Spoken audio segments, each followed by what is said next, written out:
sent him home after halftime. Whenever I talked to him at halftime, obviously pretty woozy from that hit. So I don't have any update on it.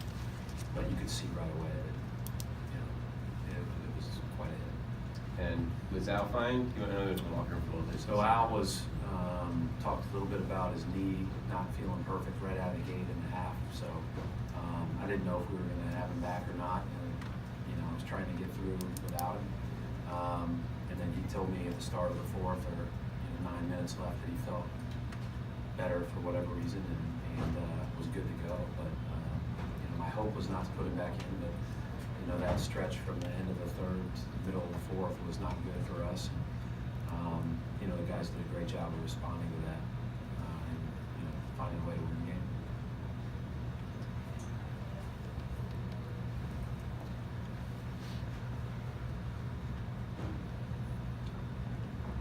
Coach, this was another game where Kyrie was in that triple-double range.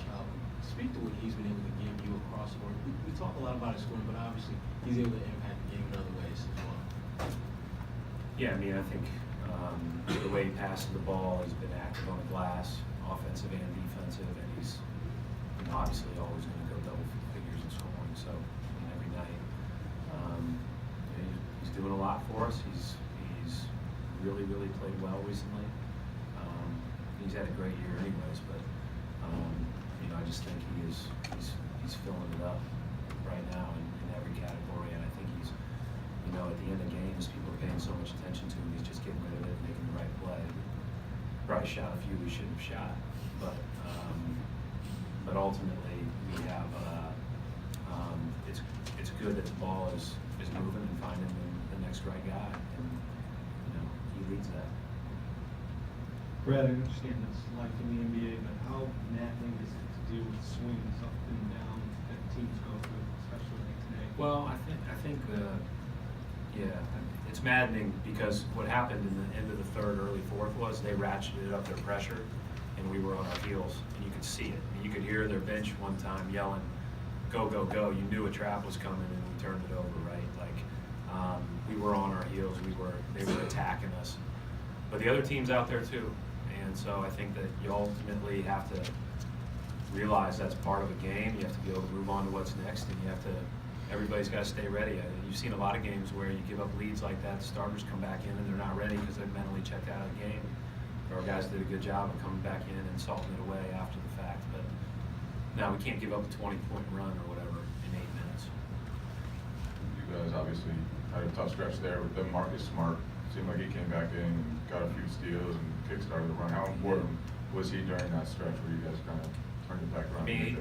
It's interesting. You can go through a lot of our games that were close that we end up pulling away, or a lot of the games like this where you win late and he makes the play where he just rips the ball away.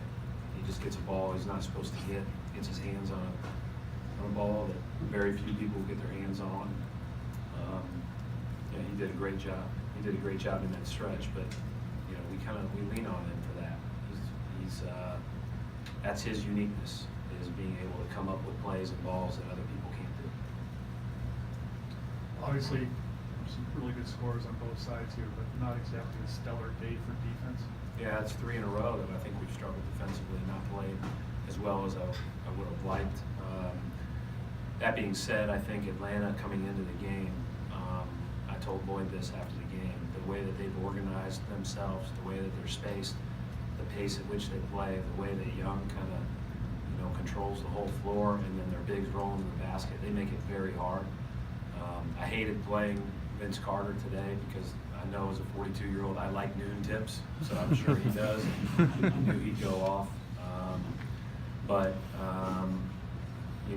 our defense needs to improve, and it'll get challenged mightily here over the next week. We talked a couple days ago about does missing shots affect your defense? Does sometimes making shots and having offense come so easily cause some lack of concentration at the other end?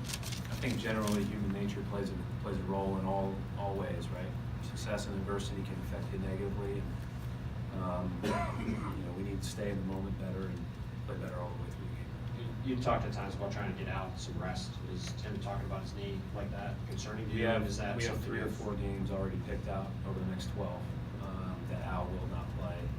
And so that was, you know, if he feels like tomorrow he doesn't feel good, then he won't play Monday. So we'll make sure that we manage that over the course of time. He's felt great all the way through. This is the first time this has come up.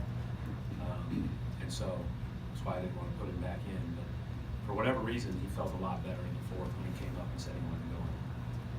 Hey Brad, last couple of weeks of the season, 12 games left. Are a few things now you want to focus on, a few things to button up on, and what would they be? Well, defensively, we've talked about the last couple of days, transition defense is number 1, 2, 3, and 4. And then when we get into half court, we just have to clean up some techniques and habits. And then offensively, I think the number 1 thing we're focused on is spacing. I thought our spacing was better today. It was not great against Sacramento, though we scored the ball. But we were able to take advantage of it a little bit better today. We need to improve upon that, give our guys a step and then a space to be them. Yeah, the early years, the coaches said you guys just kept playing through games, you guys would come back from big deficits and Yeah. like Atlanta sort of did. Is that something you can take still with a veteran team to do that, to play through like they did and kind of avoid blowing leads or avoid, you know, some of the things that's been happening? Well, I mean, first of all, you know, we came back and played the way they did the other night. So, like, we came back and won the game, and you know, sometimes when you get on a run like that, you can feel the momentum really shift, and you know, you've got all the pressures on the other team holding the lead. And today, you know, I'm encouraged by the response. We should not have been in the position we were in. That was due to, again, that small stretch of game.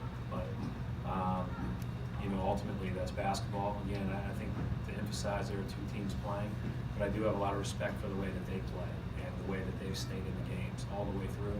If you remember earlier this year, they went on a 19-0 run against us here in the first half. They've been doing this all year. They've really gotten better as the season's gone on, especially on the offensive end. And I told Lloyd there's a lot of people that are stealing from him because he's really doing a great job. Just that run that you mentioned, the big Hawks run, how tough is it for you just in that stretch of, again, you not knowing Al's availability, just to kind of, you know, get through that, like, from managing lineups? If he's available, he's available. You know, I asked 3 times, are you sure? You know, that is what it is.